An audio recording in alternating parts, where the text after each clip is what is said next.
I should never have taken that shortcut. It was late at night, and I was driving home after a long day at work. My GPS showed me a shorter route, cutting through the Indiana countryside, and I, exhausted, decided to take it.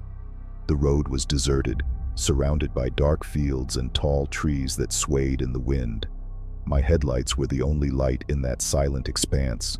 The radio was crackling, unable to tune into any station, so I let the car immerse itself in the monotonous sound of the engine and the asphalt beneath the tires.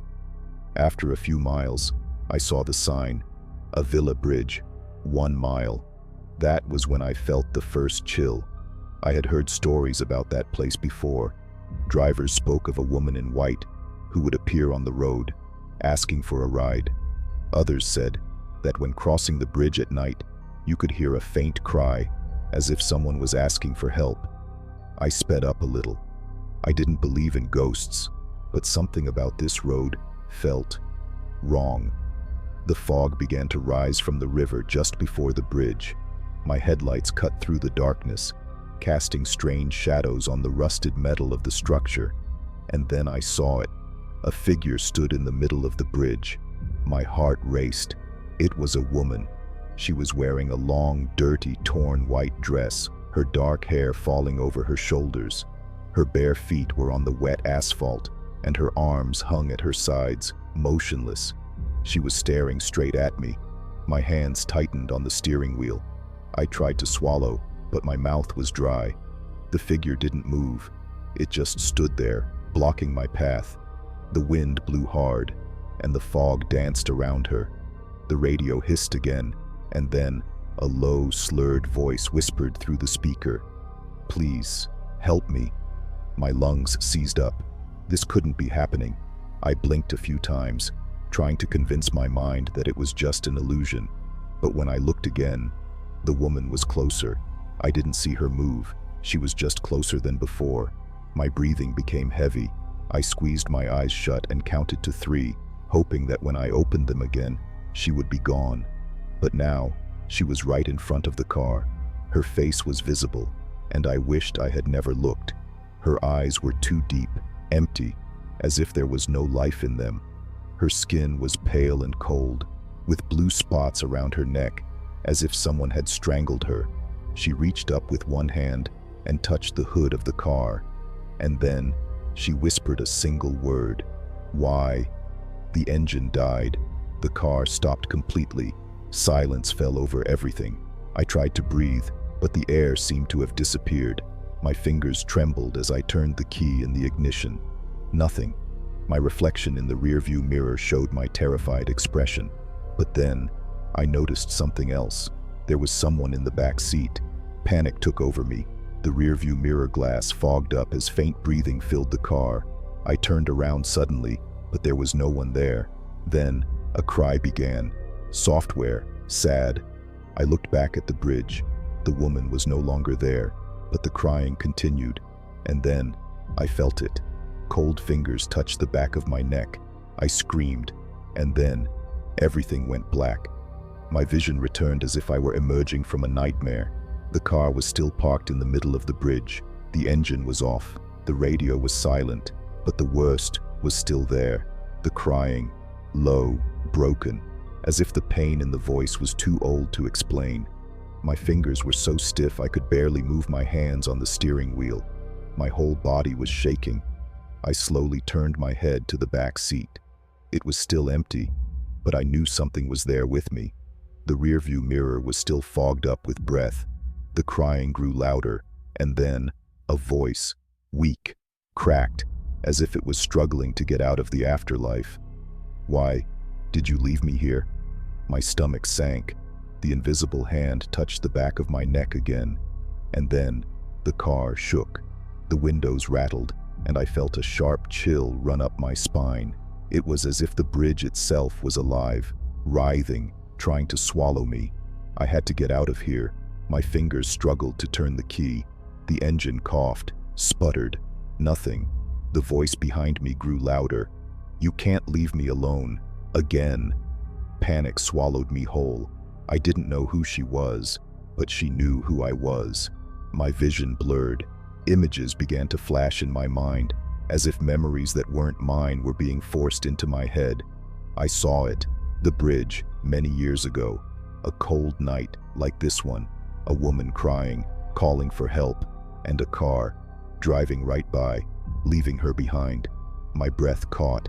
No, it wasn't me, I tried to say. The pressure in the car increased. The windows began to crack. You were just like them. The whispers were coming from all directions now. Old voices mixed together, some crying, some whispering. The radio turned on by itself, but it didn't play music. It played screams.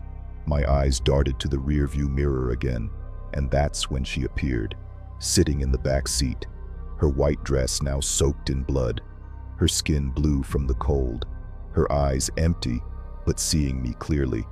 And then she smiled. Now it's your turn. The car sank. The bridge disappeared.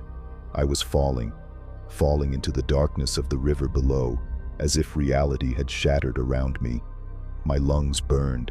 I tried to scream, but there was no sound. And then I felt it, fingers gripping my wrists, dragging me down. Her face underwater, her hair floating like seaweed, her smile pale and distorted. My vision went black, and then I woke up. The car was on the other side of the bridge. The engine was running. The radio was playing an old song softly. I was shaking all over, cold sweat covering my skin. I glanced in the rearview mirror. The back seat was empty, but on the window, there was a wet handprint and a single word written in the fog on the glass. Thank you. I stepped on the gas and drove away as fast as I could. But I knew she never let me go. The Avila Bridge never forgets those who cross it. And now I was part of the legend too. I've never been one to believe in ghosts. I mean, I've always liked scary stories, but to me, they were just that, stories. That is, until the night I walked into Central State Hospital. It was an old mental hospital that had been closed for decades. For years, rumors had circulated about what went on inside. Inhumane treatments, forgotten patients, illegal experiments. Some said the screams of the inmates still echoed through the halls at night. I didn't believe any of it. But that night, something made me believe. It all started because of a bet. My friends and I were in Indianapolis drinking at a bar when someone mentioned the hospital. Ryan, always the brave one, or the dumb one, said we could explore the place and film everything to prove the stories were bullshit. I hesitated, not because I believed the rumors, but because I knew the place wasn't safe. Ashley laughed. What's wrong, Jake? Scared of an abandoned hospital? I rolled my eyes and accepted the challenge. Minutes later, there we were, standing in front of Central State Hospital. The imposing structure loomed against the cloudy sky, its dark windows like empty eyes. The iron fence around it was rusted and partially collapsed. Everything about it reeked of abandonment.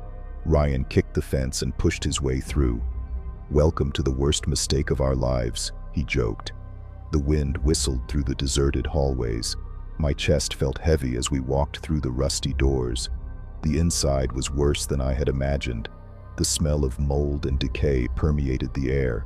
Old equipment was scattered across the floor, and rusty wheelchairs sat in corners. But worst of all were the medical files scattered everywhere.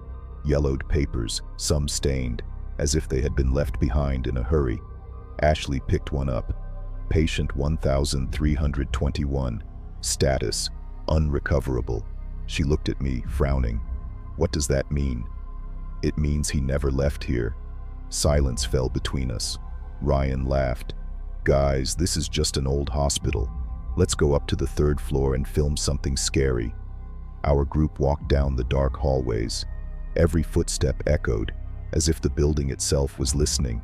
Then something moved at the end of the hall. My heart sank. Ryan shined the flashlight. What was that? I wanted to believe it was just a rat, but the shadow I saw wasn't an animal. I stepped back. Let's get out of here, Ashley snorted. Relax, Jake. You're impressed with these stories. Ryan kept walking. We passed a hallway where old padded cells still stood intact. The doors creaked in the wind. Then we heard it. Whispers, low, barely audible. Ashley stopped. "Did you hear that?" No one answered. Because we did. The air grew colder, and then all the padded doors slammed shut at once. My stomach turned. The sound echoed through the hospital, and a cold chill ran down my spine. Ryan swallowed hard. It must be the wind, but there was no wind. I turned to run back to the exit, but when I looked down the hallway, it wasn't the same anymore. The walls were clean. The floor gleamed. The equipment was organized. The hospital was no longer abandoned. But that was impossible. I blinked several times, trying to understand. Then I heard a scream, coming from the third floor. Ryan grabbed my arm.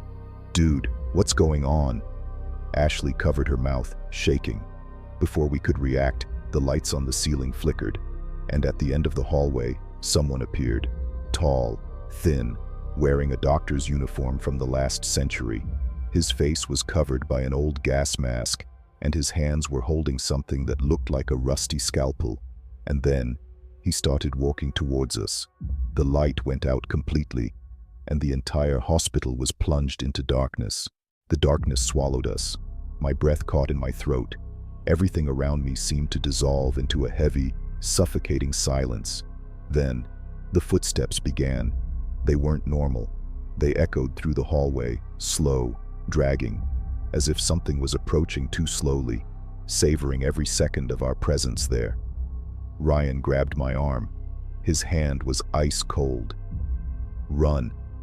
I didn't think twice. Ashley was already in front, feeling the walls in a desperate attempt to find a way out. The sound of the footsteps became faster, and then the whisper came, low, wet, too close. "It's not over yet." A shiver ran down my spine. I tried to run, but something pulled my shirt. I screamed and pulled away, tripping over something on the floor. My knees hit the dirty tile. When I looked back, I saw him. The man in the gas mask was only a few feet away from me. His eyes were not visible, but I could feel him seeing me. And then, he raised the scalpel. The rusty blade glinted in the little light that was left. Dread gripped me. Ashley grabbed my hand and pulled me up. "Come on," the whisper came again. "It's too late." Ryan kicked a door next to me and it swung open with a bang. We rushed in and locked it from the inside. We heard a sharp thud against the wood, and another, and another. Each thud made the structure shake. I was shaking so hard I could barely hold my flashlight. "What was that?" Ashley whispered, leaning against the wall. Ryan ran his hand over his face, unable to answer. The hospital was alive, and it didn't want us to leave. The radio on the table in the room where we hid crackled, the same crackling from the hallway, and then a voice, low, drawn out, but familiar. "Jake." My heart stopped. I knew that voice. My mother who had been dead for years. My hands went cold. "This isn't real." The voice came again.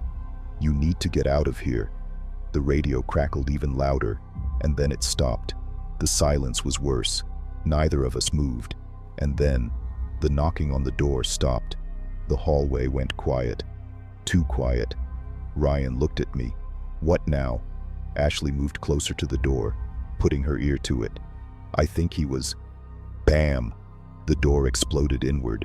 We were thrown back by the force of the impact. Amidst the dust and debris, he was there, the man in the gas mask. But now, he wasn't alone. Behind him, dark silhouettes moved in the corners of the room. Patients. They had blank white eyes, and they were all staring at me. My mind went haywire. "Run!" Ryan yelled. We raced down the hallway, dodging fallen equipment and rusty wheelchairs. The hospital seemed to close in around us. The hallway stretched. The doors disappeared. There was no way out. Ashley started to cry. "This isn't possible!" The whisper came back. "You never left here, Jake." I stopped running. My vision blurred. Images began to flash through my mind. A white room, a doctor holding a clipboard, padded walls. my mother crying on the other side of a glass window. My chest tightened. No, this wasn't true. This couldn't be true. Ryan shook me. What is it? The images disappeared. The hospital went back to the way it was. And then we saw it. The exit door. We ran as fast as we could. The pounding of footsteps behind us grew louder. The radio hissed again. The air grew thick. My legs burned. But we made it to the door. Ashley was the first to go through. Ryan was right behind her. I was the last. And before I left, I looked back. The man in the mask stood in the hallway. A shadow of a smile formed beneath the mask. And then, he waved at me. The door closed by itself. Silence returned. I was outside. Ryan and Ashley were breathing heavily beside me. The hospital looked normal now, but something told me it had never been a normal hospital. The wind blew hard, bringing one last echo from the hallway. You'll come back, and I knew it. Somehow, that was true. I should never have stopped on that bridge. The night was dark, and the deserted road stretched out before me, lined with trees that seemed to bend under the weight of the cold wind. My car cut through the darkness like a blade, its headlights illuminating the faded yellow line on the asphalt. I drove aimlessly, trying to clear my head after a hard day. I was tired, irritable, and, to be honest, a little restless. Maybe it was the empty road, or maybe it was the nagging feeling that I was being watched. The GPS wasn't working properly. The screen flickered, the location locked. I should have taken the main highway, but I got lost somewhere and ended up on a narrow country road. And then I saw the bridge. It was old, cracked concrete covered in moss on the sides. The sign next to it read, Edna Collins Bridge. My fingers tightened on the steering wheel. I'd heard about this place before. The bridge was said to be cursed. The legend told of a little girl named Edna Collins, who used to swim in the river beneath the bridge in the early 20th century. Her parents would go and get her every afternoon, but one day, they forgot. When they returned, it was too late. The girl's body was found floating in the water. Ever since then, drivers who pass by the bridge at night have reported hearing knocking on their car windows, as if someone was trying to get in. Some have even reported seeing the figure of a pale little girl asking for a ride. I never believed these stories. But that night, something changed. I approached the bridge slowly, the sound of the tires echoing on the worn concrete. Halfway across, I felt a chill run down my spine. The car engine failed. The radio hissed. And then, I heard it. Knock, knock, knock. Someone was knocking on the rear window. My lungs seized up. I turned my head slowly, my heart hammering against my ribs. Nothing. The glass was clear, dark, reflecting only my own pale face. But then, the temperature inside the car plummeted. My breath turned to steam. The radio turned on by itself, an unsettling static filling the room. Then, a voice, faint, whispering, "Can you take me home?" My stomach churned. I wasn't alone in the car. I glanced in the rearview mirror. In the back seat, a small figure sat. It was a girl. Her wet hair dripped down her shoulders, her white dress clinging to her body. She looked about 8 years old, too pale, too silent. My mouth went dry. Who are you?" She didn't answer. Her dark eyes just stared at me. My whole body screamed at me not to move. But then, the car door opened by itself, and in the blink of an eye, she was gone. The silence fell like a wall of ice, but the radio kept crackling, and in the midst of the static, I heard another sentence. "Why did you forget me too?" My heart stopped. I didn't know that girl, but she knew me. The car windows fogged up, and then, in the midst of the fog forming on the front window, a small hand appeared, drawing a name. My name. The car engine roared back to life, the radio static stopped, and silence returned. The back seat was empty, but I knew. The curse of the Edna Collins Bridge wasn't over yet. The car was silent. The engine hummed low. The headlights cut through the darkness, and my fingers trembled on the steering wheel. I tried to convince myself that it hadn't happened, but the name written on the window, My name was still there.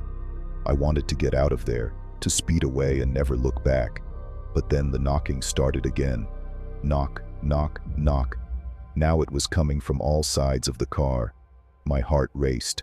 The rear window fogged up again. This time a new message appeared, written with invisible fingers in the fog. "Why have you forgotten me too?"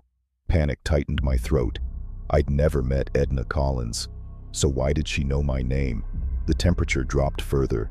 The air grew thick, as if the entire bridge were trying to swallow me. My reflection in the rearview mirror became distorted, and then I saw something behind me. The little girl was there again. But now, she wasn't alone.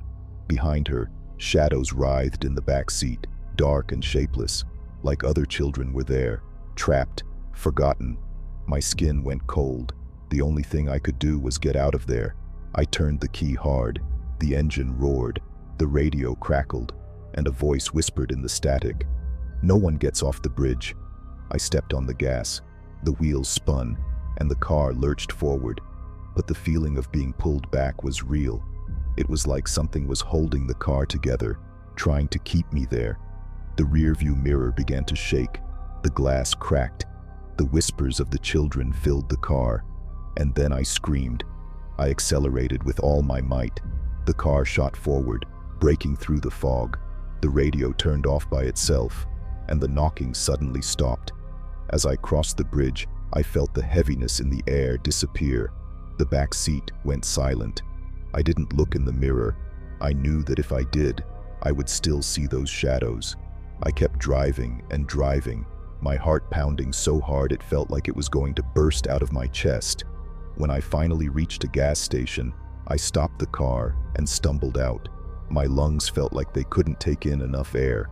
A gas station attendant came up to me, frowning. "Hey man, you okay?" I tried to speak, but my throat was dry. He looked at my car and his eyes widened. "What the hell happened to your back window?" I turned around slowly. The glass was covered in small handprints, as if several children had pressed their palms against it. The attendant took a step back. "Dude, did you drive over the Edna Collins Bridge?" I didn't answer. I just got in the car, started the engine, and drove away. But I knew those kids were still with me, and sooner or later, I would have to go back. I should never have accepted that challenge. The plan seemed simple: spend an entire hour inside Step Cemetery, alone after midnight. It was just a joke, a stupid bet between friends who wanted to prove themselves brave. As always, I tried to laugh it off and pretend I didn't care, but as night fell and the temperature dropped, something inside me knew it was a mistake. Step Cemetery was no ordinary place. It was said to be the most haunted place in Indiana, an old, isolated cemetery, lost in the middle of the woods. Many of the tombstones were broken or covered in moss, as if time had forgotten the place. But the scariest story of all was about the shadowy child. No one knew exactly where it came from. Some said it was the spirit of a baby buried there, whose grave had been desecrated.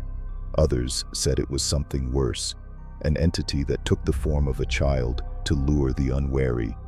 Everyone agreed on one thing: if you hear small footsteps behind you, never look back. That night, I learned that the legends were true. The cemetery gate was crooked, rusted, and creaked slightly in the wind. I glanced at my watch. 12:07 a.m.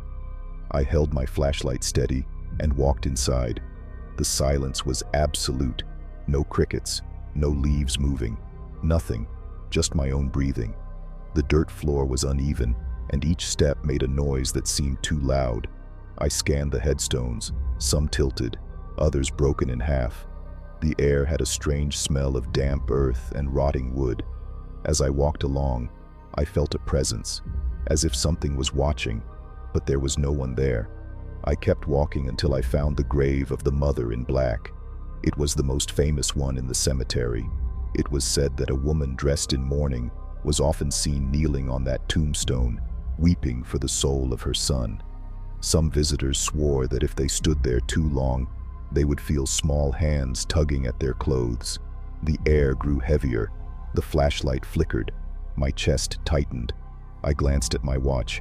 I had 40 minutes left before I had to leave. Then I heard it. Footsteps. Small. Faint. Behind me. My heart froze. The blood pounded in my ears. The rules were clear. If you hear the footsteps, don't look. My breath became shallow, but the footsteps came closer. My entire body tensed. The flashlight trembled in my hand. The footsteps stopped just behind me. My instincts screamed to run, but then a voice whispered, quiet, hoarse, cold. "Help me." My throat went dry. I couldn't look. I didn't want to look, but something made me turn my head, and that's when I saw it. A child, alone, small, wearing old clothes, a white dress stained with dirt, but her face, it wasn't normal. Her skin looked like a living shadow, as if the darkness itself had devoured her features. Her eyes were two black holes, sucking in the light from the flashlight, and then she smiled. Not a human smile, a hollow smile, too big, artificial. The flashlight flickered. Time stopped. I felt a shiver run up my spine. Then I felt it. Small, cold fingers touched my hand. My vision went black, and everything around me disappeared. I opened my eyes. The cemetery looked different. The headstones were new. The ground looked clean. There were fresh flowers on the graves. But that wasn't possible. It was like I was in another time, or another reality. I looked at the clock. It was still 12:07 a.m. My chest rose and fell in despair. The air was heavy.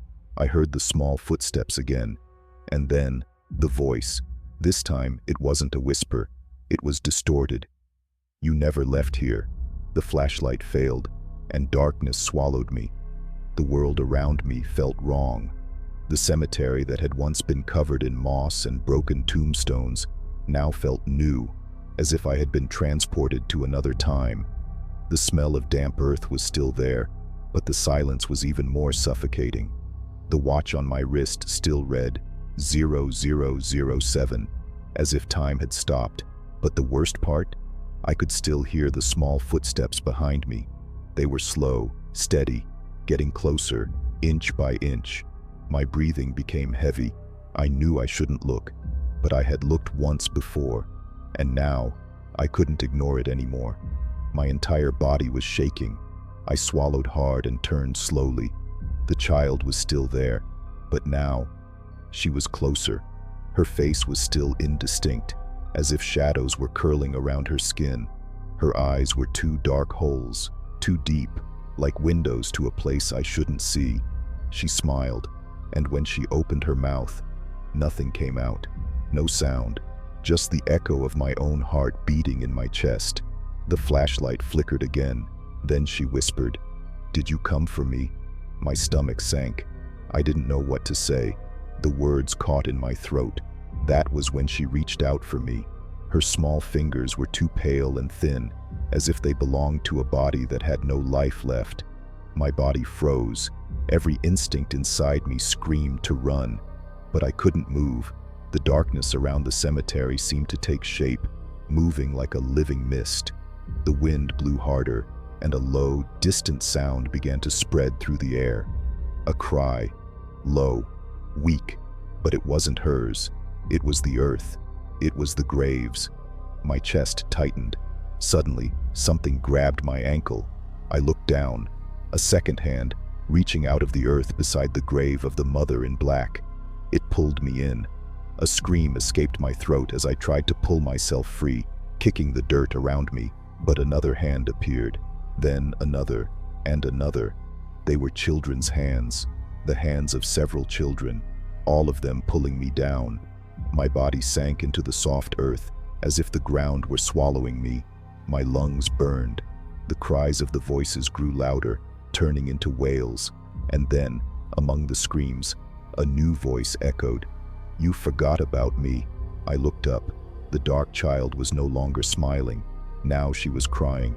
Her dark eyes filled with thick, dark tears streaming down her face. "You promised to come back." My thoughts were overwhelmed by panic. I didn't know her, but she knew me. Something inside me told me that this wasn't the first time that I'd been here before. My heart raced. The grip on my ankle tightened. My body was almost completely buried in the earth. And then, one last thing happened. The child screamed, a loud, piercing sound like glass shattering inside my head. Everything around me shook. The child's hands disappeared. The mist dissipated. The ground spat me out. And suddenly, I was back. The cemetery was the same as before. Old, abandoned, silent. The watch on my wrist read 0008. My vision was blurry. My hands were shaking. My chest was rising and falling uncontrollably. I looked back. The child was gone. Everything seemed normal. But I knew nothing was normal. I stumbled to the cemetery exit, stumbling over rocks and uneven dirt. The gate was open, as if it had never been touched. I ran to the car. I got in, locked the doors, and started the engine with shaking hands. Accelerating, I glanced in the rearview mirror. The cemetery was behind me, but then I saw something in the back seat, a small mark, a handprint on the glass, and below it, a single word drawn in the dust: "Go back." My lungs seized up. My chest felt cold. The road ahead of me seemed to stretch on, as if I would never get out of there. But I kept driving, because now I knew the truth. The dark child didn't want me to see her. She wanted me to remember, and sooner or later, I would have to go back. I should never have gone down that tunnel. The first time I heard about it was one cold October night while we were drinking around a campfire. My friend Ryan told the story as if it were a local legend, something that has been passed down from generation to generation to scare children and tourists. The Tunnelton Tunnel in southern Indiana was built in the late 1800s, and according to the stories, many workers died during its construction. Some were buried by the collapse of one of the internal supports. Others disappeared without a trace. But the most famous of all was a worker who lost his life in a horrific way, decapitated by a freight train while working on the track. It is said that his spirit has never left the tunnel since. But what really scared people wasn't the story of an ordinary ghost. It was the description of him. Witnesses said that if you stayed inside the tunnel long enough, you would see a man in a railroad uniform standing at the end of the tunnel. In the darkness, he had no eyes, just empty holes in his face, staring at you without seeing. The legend said that if he found you inside the tunnel, you would never come out again. I laughed at the time. I thought it was just another story to scare the most impressionable. But then Ryan challenged everyone. If it's just a story, let's go and prove it's nothing. I wanted to refuse, but for some reason, I accepted. And now, here I was. The tunnel rose before me, an open mouth to darkness. The entrance was surrounded by tall grass and rusty rails. The cold wind bit my skin, and the moon barely illuminated the cloudy sky. I took a deep breath and took the first step inside. The flashlight in my hand trembled slightly. Ryan and the others had given up at the last minute, but I wanted to prove that nothing was going to happen. The silence was absolute. My footsteps echoed against the stone walls. The air inside the tunnel was colder, and a musty, rusty smell filled my nostrils. After walking for about 20 meters, I turned to look at the entrance. It seemed further away than it should have. The moonlight barely managed to penetrate the fog that was beginning to form around it. I swallowed hard and continued. After a few minutes, something changed. The flashlight blinked, once, twice, then it went out completely. My heart raced. I swung the flashlight, tapped the side of it. Nothing. Then, a sound came from the end of the tunnel. Low, slow, like the shuffling of feet. My muscles locked. I wasn't alone. Instinct screamed at me not to look back, but I did. At the end of the tunnel, in the deepest darkness, there was something there, a tall silhouette, standing in the middle of the tracks.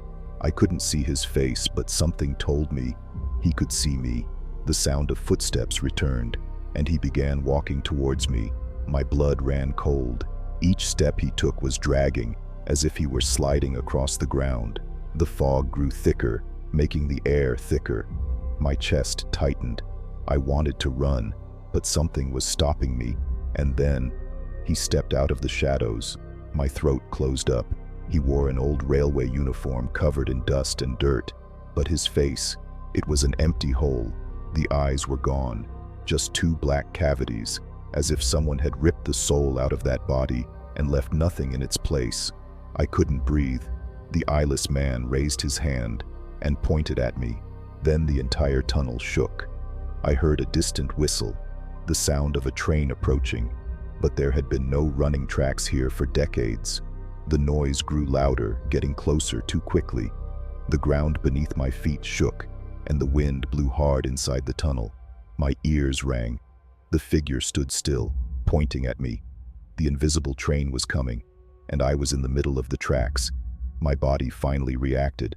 I turned on my heel and ran like I had never run before. The tunnel seemed to stretch on, the end never coming. The sound of the train grew louder. The hot, humid air hit my back. Something touched the back of my neck. I jumped out of the tunnel at the last second, falling to my knees on the cold earth. The sound stopped. There was no train. There was nothing. I looked back, my chest rising and falling in despair. The tunnel was silent again, but in the darkness, deep inside, he was still there, watching me with eyes that weren't there. Then the static from my radio exploded inside the car, and a faint voice whispered, "It's not over yet." The air grew heavy, and I knew, this isn't over. My lungs were burning. My heart felt like it was going to explode inside my chest. I was kneeling on the cold ground, panting, trying to understand what had just happened. The tunnel behind me was silent, but I knew he was still there, the man with no eyes. Even though I couldn't see him now, I felt his presence, as if the dark holes where his eyes should have been were glued to me. I needed to get out of there. I stood up, my legs shaking as if they would give out at any moment. My car was parked a few meters away, a solitary point of reality in the middle of that suffocating darkness. I forced myself to walk, glancing back quickly. The tunnel was just a black hole in the landscape. No movement, no sound, but the feeling of being watched only grew. I got into the car and locked the doors, as if that would protect me from something that was not of this world. I turned the key in the ignition. The engine stalled. My stomach churned. I tried again. The car coughed and stopped again. Panic began to creep up my spine. Then the radio turned on by itself. A low hiss filled the car. My skin crawled all over. The static intensified, as if something was trying to speak through it. My fingers gripped the steering wheel, sweating. The hissing stopped, and a faint voice whispered, "Why did you come back?" My throat went dry. I didn't come back. I just wanted to run away. But before I could react, the passenger window fogged up, as if someone was breathing outside. My chest tightened, and then an invisible finger appeared, writing something in the fog on the glass. A single word: train. My eyes widened. The sound of the whistle echoed across the field, and this time I saw it. In the distance on the tracks, a train was coming toward me, but the tracks were no longer active. There was no way a train could have been running here for decades. The ground began to shake beneath the car. The light from the train's headlight grew in the darkness. The engine still wouldn't start. I slammed my fist on the dashboard. "Start it, damn it!" The train was getting closer. The deafening whistle made my vision shake, and then something moved in the rearview mirror. My eyes fixed on the mirror, and I saw it. In the back seat, the man with no eyes. He sat there, motionless, his face turned directly toward me. But where his eyes should have been, there were still only black, empty holes. My blood ran cold. His lips moved, but he didn't speak. He whispered inside my mind, "You should never have left the tunnel." My hands were shaking so much that I almost dropped the keys. I tried again. The engine started. I didn't think. I accelerated full throttle. The car skidded on the gravel, picking up speed. The train was almost on top of me, but before I completely left the road, the rearview mirror cracked by itself. A final whisper echoed in the car. "See you soon." I sped down the road, feeling the air around me change, as if I was escaping from something that had almost caught me. The train disappeared. The sound disappeared. I looked back. The tunnel was empty again, as if nothing had happened. I drove without stopping until I got home. Every light I passed, every shadow in the path made me feel like he was still there. When I finally parked, my muscles were stiff, my mind a mess. But I was alive. I went inside and locked all the doors. The silence of my apartment had never felt so good. I threw the keys on the counter and went to the bathroom. I needed to look at myself in the mirror. I needed to convince myself that everything was okay. But when I looked, my heart almost stopped. In the corner of the mirror, as if someone had scratched the dust with a finger, 2 dark marks, the exact size of 2 missing eyes. I stumbled backwards, hitting the wall, and then the mirror cracked by itself.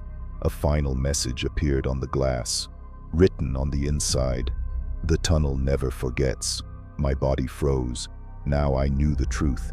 I never left the Tunnelton tunnel completely, and sooner or later, he would come for me.